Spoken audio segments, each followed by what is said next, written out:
There is tragic news in the NFL.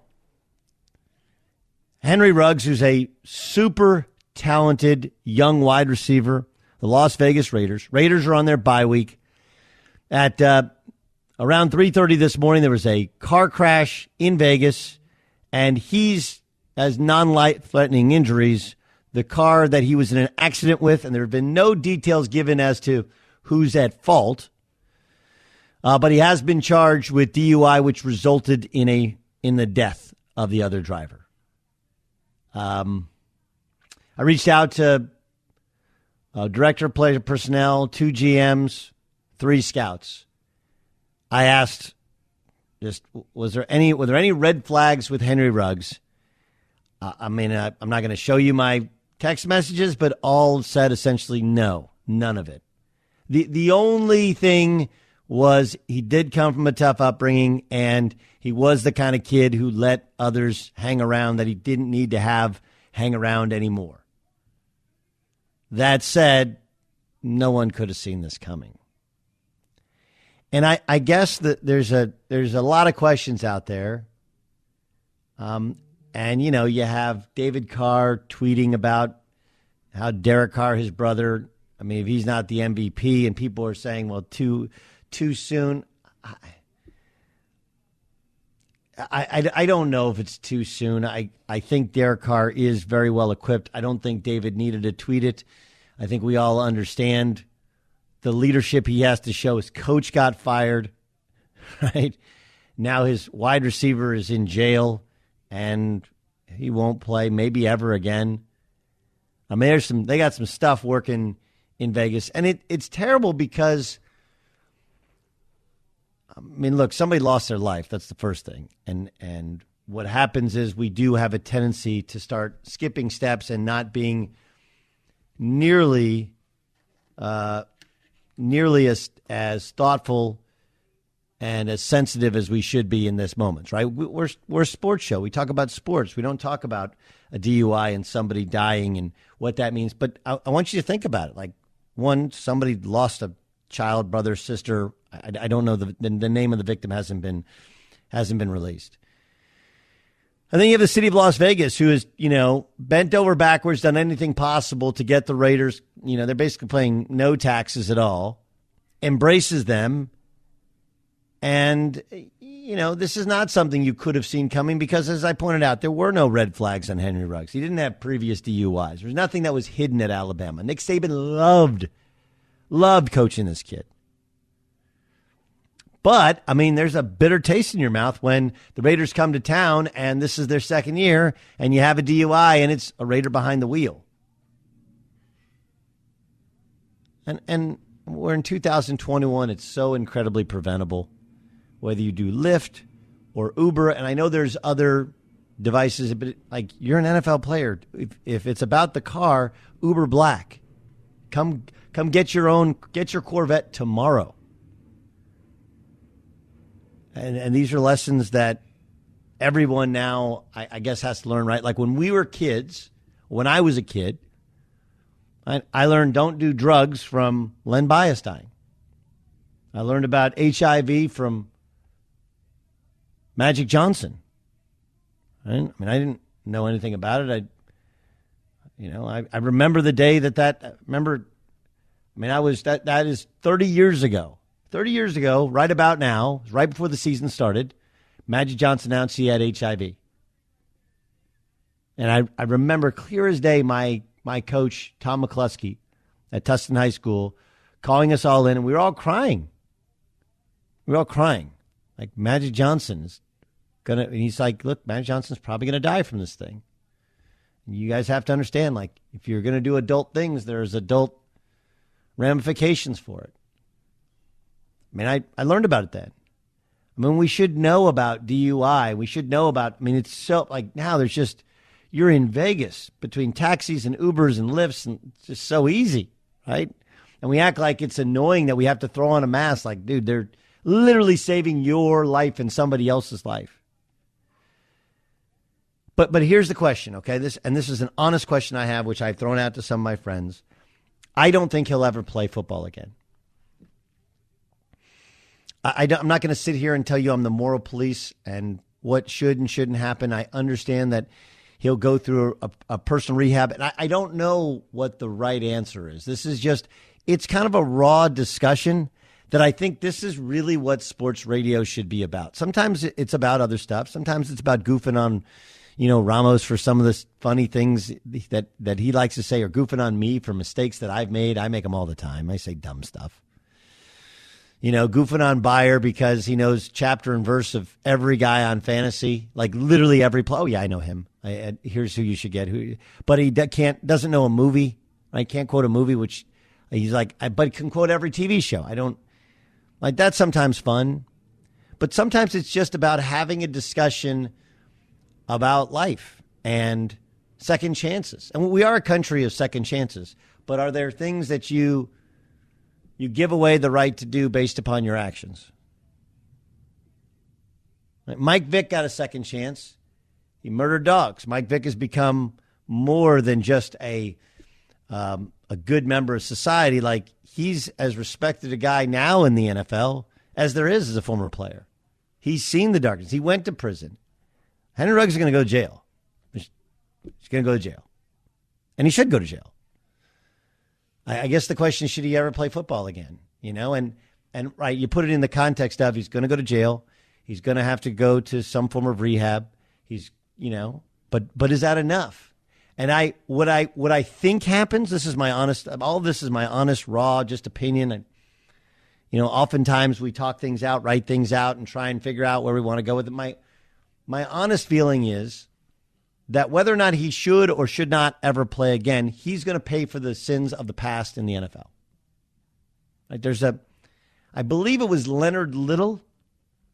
Is that the name that I'm thinking of, Dan Beyer? Leonard Little was I think a linebacker for the St. Louis Rams. Yes. And he killed somebody in a DUI, and he came back and he played, and that's always a name that people rightfully point to as, like, how can this guy be out in the football field when he killed somebody in a DUI?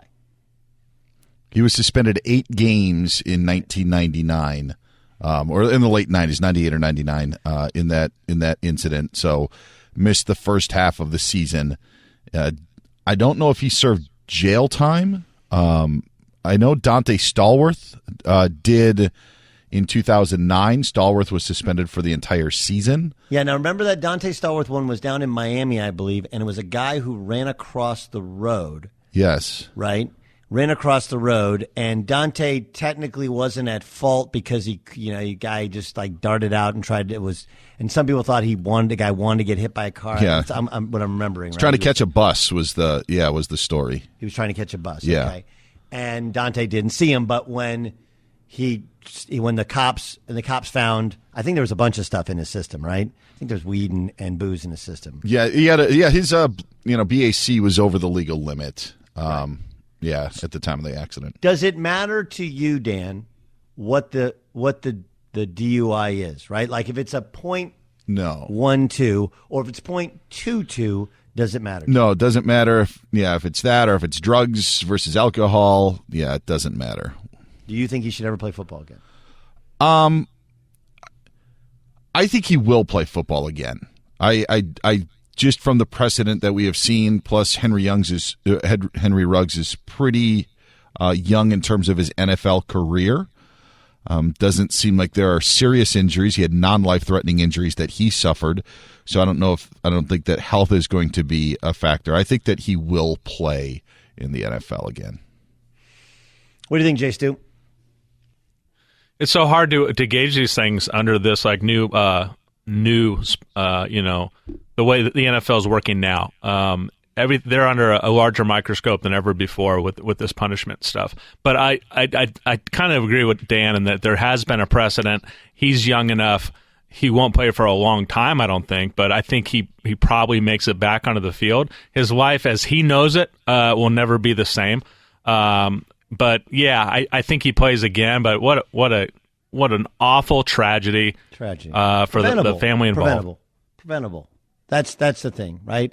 Like we know that tragedies happen and mistakes happen, and things that where you're just like, but this is a there's no way you can argue that in a major American city in 2021, there weren't a multitude of options to get a ride. And in Las Vegas, Nevada, there's zero excuses for it. Now, I also believe, and this is my honest belief, that whatever the judicial system decides is in fact the law. That is the punishment. And this is where I struggle is, are we doing the what is it called? Is it double jeopardy? What is it? What is the term for when you can't be tried for the same crime twice? Yeah, I believe that's the case. Double jeopardy? That's the term, yeah. Yeah, it does feel a little bit like like society wants double jeopardy. Like, oh, well, he goes to jail for 6 months. Oh, yeah, well, guess what? He should be out of the league for 2 years. Like, I mean, he went to jail. He'll lose everything, you know? I don't know what's fair and what's right. You know, there's lots of things you would say. Like, is there, what you should do is serve your time, get your life together, and then figure out a way in which, every game, every day, you recognize the life that is lost. Like, that's a possibility. I don't know what the right thing is. Like, what's enough? And this is a little bit like, very different, but a little bit like what we talked about last week with Dan Snyder, okay? Which is, look, a punishment has to be decided. He deserves to be punished. And I don't totally believe in that. How you punish him is going to change. What is it called when you, when the people believe that the punishment will keep others from committing the same crime, right? It's like the reason we have the death penalty. Yeah, it's a deterrent. Thank you, John Ramos. I don't necessarily believe that. Like, I don't think the death penalty is a deterrent. I don't think there's anybody who's thinking about killing somebody who, like, that portion of your brain is working so poorly that you think you can kill somebody, that you're thinking logically enough to go, well, I want to do this, but I could go to jail for the rest of my life, or I could serve the death penalty. Like, I don't believe that. But I do believe that it's a proper punishment for some crimes that are committed. I don't believe the death penalty is a deterrent. I do believe in the death penalty as a punishment. That, again, this is Doug Gottlieb Inc. This is not the feelings of anybody else in the show or anybody else. It's kind of what we're allowed to do here. I've told you guys a long time ago, I'm a radical centrist. You think you know my ideas, you don't. And you don't have to agree with them. It doesn't bother me. Like Dan's beliefs or Isaac Lowenkron's beliefs or Jay Sue's don't. This guy should go to jail. I don't know if he should ever play football again. And I don't know where we are in society. We cancel people for far lesser crimes. We cancel people for things that they tweet, things that they say, things that they put in emails. Now, obviously, he didn't mean to do this. But if you're, as we've all been told when we saw red asphalt when we were kids, you guys remember that terrible. Gosh, they used to show us that in like high school. I saw that, and it was just like, man, I'm never drinking and driving. Like that's terrible. But as we've seen, like you're driving around a loaded gun, and just because you got home doesn't make it okay. And I wonder where we are in society and where we should go and how this is an incredibly preventable tragedy. And Henry Ruggs, by all accounts, is a good person. And he did something really awful. And someone else who was an innocent victim lost their life last night. And I don't know what that means for his future. And obviously it's not, in the short term, you have a mourning family or families that are involved in this crash. Plus you have what's going to happen to him. But I do think it's an interesting snapshot of, are we going to make Henry Ruggs not only pay for his crime, but pay for the crimes of the NFL in the past? Right? Remember, this is a key thing to remember in the Ray Rice. Remember when Ray Rice was suspended for 2 games initially for the domestic abuse charge, which never went to trial? Do you remember that? Did you know that was actually the longest suspension ever for anyone with domestic violence in the National Football League? And of course, then the commissioner tried to put it at 6, and then he was out of the league. And that was like a decade ago. What happens now? It's fascinating. Are we still a country of second chances? Does it matter how he rehabilitates himself? Is it double jeopardy if he gets suspended for however long after he goes to jail? And what now of the Raiders? You know, I mean, this is a team, their coach is fired, and they seem to bound together and play well. Now they go into a bye week, and now one of their teammates kills somebody, a human being, is going to jail. Like, it's just so much bigger than actual football and so incredibly tragic.